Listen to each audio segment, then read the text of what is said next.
दिवस के उपलक्ष्य में मैं श्रद्धान स्वामी विवेकानंद जी के जीवन के बारे में तो लगभग सभी ने बता चुके हैं, तो मैं उतना डिटेल्स में उनकी लाइफ पर नहीं जाऊंगी। पर इसके अलावा उनके कुछ विचार हैं जो मुझे लगता है कि हम सबको पता होने चाहिए और अपना पाए या नहीं अपना पाए, पर हमें कोशिश करनी चाहिए कि कम से कम हम उन्हें फॉलो करने की कोशिश करें। तो जैसा कि हम सब जानते हैं कि स्वामी विवेकानंद जी का जन्म कलकत्ता में हुआ था नरेंद्र दत्त के रूप में। उनके पिताजी की मृत्यु के बाद एक ऐसा वक्त आया था जब उनकी गरीबी की जो स्थिति थी, उनका जो हाल था वो काफी ज्यादा खराब था। ऐसे कई दिन होते थे जब वो खाना नहीं खा पाते थे, पर उनने कभी ये नहीं दिखाया कि आज मैं भूखा सो रहा हूँ या फिर आज मेरे पास खाना नहीं है। पर उनके घर में कोई भी अतिथि आता था तो खुद भले ही भूखे बैठ रहे पर वो अतिथि को जरूर खिलाते थे। उनका एक किस्सा था कि जब वो शिकागो महासभा में गए थे, तब शिकागो महासभा 2 महीने के लिए पोस्टपोन हो गई थी, तो अब उन्हें 2 महीने अमेरिका में गुजारा करना था। तो उनके और उसके बाद उस बीच में उन्होंने कई बार नौकरी करने की भी कोशिश की। इसके अलावा उनके कपड़े देखकर उन्हें कई लोगों ने नीच भाव से देखा, या यहाँ तक कि उनका बहुत मजाक भी उड़ाया गया। जैसे कि मेरी दोस्त अंजलि ने बताया था कि जब उनके कपड़ों का मजाक उड़ाया गया तो उन्होंने बोला कि हमारे देश की सभ्यता कपड़ों पे नहीं, हमारे देश की जो संस्कृति है वो हमारा दर्जी नहीं बताता, बल्कि हमारी संस्कृति और हमारे संस्कार बताते हैं।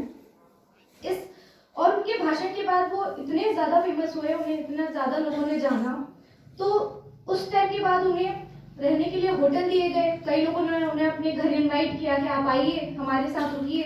उन्हें अच्छा अच्छा खाना ऑफर किया गया। पर जब वो रात में सोए तो 3-4 दिन ऐसे बीते कि उन्हें ठीक से नींद नहीं आई। तो जब उन्होंने और उसके बाद वो अगले दिन से जमीन पर सोने लगे। उन्होंने बोला कि जब मेरे देश में इतने सारे लोग भूखे सो रहे हैं, जमीन पे सो रहे हैं, उनके पास पहनने को कपड़ा नहीं है, तो यहाँ मैं इतने आलीशान ऐशो आराम में कैसे सो सकता हूँ। मतलब आप उनकी सोच देखिए कि वो इतने 100,000 किलोमीटर दूर अपने देश से रहकर भी उन्हें अपने देश के आम नागरिक के बारे में फिक्र थी। उनकी सोच यही थी कि जब वो जमीन पे सो रहा है तो मैं बिस्तर पे कैसे सो। तो ये उनके कुछ बहुत गहन विचार थे। उन्हें युवा नेता या फिर युवा प्रेरणा इसलिए नहीं कहा जाता कि उनके विचार इतने ज्यादा फेमस थे, पर उनके विचार के साथ उनकी जीवन शैली ऐसी थी जिससे आप बिना प्रेरित हुए नहीं रह सकते। इसके अलावा कुछ विचार भी हैं उनके जो काफी प्रभावित किए। एक तो मैं वो एक किस्सा सुनाने वाली थी, पर वो स्किट में हो गया कि आप मुझसे शादी कर लीजिए क्योंकि मुझे आपके जैसा पुत्र चाहिए। तो उन्होंने बोला कि मैं ही आपका पुत्र बन जाता हूँ। इसके अलावा अब क्योंकि हम सब स्टूडेंट्स हैं, हम सब विद्यार्थी हैं, तो हमारे जीवन में ऐसी उनकी कौन से विचार हैं जो हम अपनाएंगे तो शायद आज जहाँ पर हैं हम उससे और आगे जाने की कोशिश कर सकें। तो उन्होंने एक विचार कहा था, एक रास्ता खोजो, उस पर विचार करो, उस विचार को अपना जीवन बना लो, उसके बारे में सोचो, उसका सपना देखो, उस विचार पर जियो। मस्तिष्क, मांसपेशियों, नसों, अपने शरीर के प्रत्येक भाग को उस विचार से भर दो और किसी अन्य विचार को जगह मत दो। सफलता का यही रास्ता है। मतलब कि आप अगर किसी विचार को अपनाना चाह रहे हैं या आप सफलता पाना चाह रहे हैं तो आप उस एक चीज को छोड़ के किसी और चीज को ना देखें। महाभारत में भी तो ये कहा गया था कि अर्जुन को सिर्फ मछली की आंख नजर आ रही थी, उसके अलावा उन्हें कुछ नजर नहीं आया। तो आज भले ही हम मॉडर्न लिविंग जी रहे हैं और आज हमारे पास पहले के ज्ञान ऑलरेडी बहुत सारे हैं, पर अगर आप ध्यान से देखें या आप कहीं से भी इंस्पिरेशन लें, मूवीज से लें, दोस्तों से लें, लाइफ के एक्सपीरियंस से लें, तब आपको पता चलेगा कि जो पुराना ज्ञान, जो पुराने विचार हैं, वही अगर आज हम अपने जीवन में अप्लाई कर लें तो हमारा जीवन आसान हो जाएगा। इसके अलावा उन्होंने कहा था कि ब्रह्मांड की सारी शक्तियां पहले से ही हमारी हैं। वो हम ही हैं जो अपनी आंखों पर हाथ रख लेते हैं और फिर रोते हैं कि कितना अंधकार है। मतलब कि हम जब भी या तो एग्जाम में बैक लगा या घर की कोई परेशानी है तो ज्यादातर दिमाग में पहला ख्याल ये आता है कि मेरे साथ ही क्यों, मैं ही क्यों झेल रहा हूँ, या मेरे साथ ही ये क्यों हो रहा है, मेरी ही किस्मत खराब है। और स्वामी जी का कहना था कि नहीं, संसार में ऐसा सब है, ऐसा सब है जिससे आप लड़ सकते हैं और ऐसा सब है जो आप पा सकते हैं। आप खुद ही अपने ऊपर हाथ रखें, आंखों पे हाथ रखें कि मुझे कुछ नहीं दिख रहा।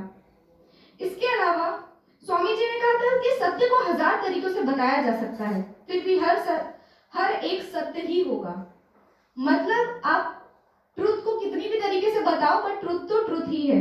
हनुमान जी की पैथी को भी नकारने की बहुत कोशिश की गई, आज भी की जा रही है।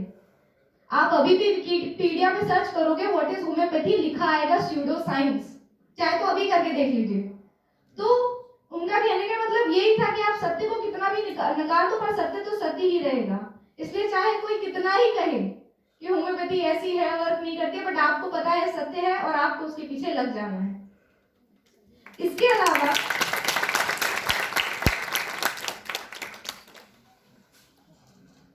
उन्होंने कहा था कि हम वो हैं जो हमें हमारी सोच ने बनाया है, इसलिए इस बात का ध्यान रखिए कि आप क्या सोचते हैं। शब्द गौण है, विचार करते रहिए, वो दूर तक यात्रा करते हैं। मतलब आपके विचार ही आपका इवोल्यूशन करते हैं, उनका कहने का मतलब था। और यहाँ जितने भी होम्योपैथ बैठे हैं, और ऐसा कहा भी जाता है कि होम्योपैथ सिर्फ नॉलेज बेस नहीं है, इट्स ऑल अबाउट कि आप और किसी भी आप डॉक्टर के पास चले जाइए या आप अपने किसी भी सीनियर के पास बैठिए या आप प्रैक्टिस करने भी बैठेंगे, तो कोई भी अपना ऐसा नहीं बोलेगा कि ये फिक्स प्रिंसिपल है। सब अपने एवोल्यूशन, सब अपनी मेंटल थिंकिंग से ही मेडिसिन एट लास्ट में प्रिस्क्राइब करते हैं। तो उन्होंने भी यही बोला कि अपने विचार को आगे करिए, अपने सोचते रहिए। पर इसका एक ये भी है कि आप सिर्फ अच्छा सोचिए, सिर्फ पॉजिटिव सोचिए। इसके अलावा उनके और कोई, तुम्हें कोई पढ़ा नहीं सकता, कोई आध्यात्मिक नहीं बना सकता। तुम्हारे अंदर जो है वो सिर्फ तुम्हारे अंदर है, तुमको सब कुछ खुद अंदर से ही सीखना है, आत्मा से अच्छा कोई शिक्षक नहीं। तो ये भी आपको अपने जीवन में उतारना है।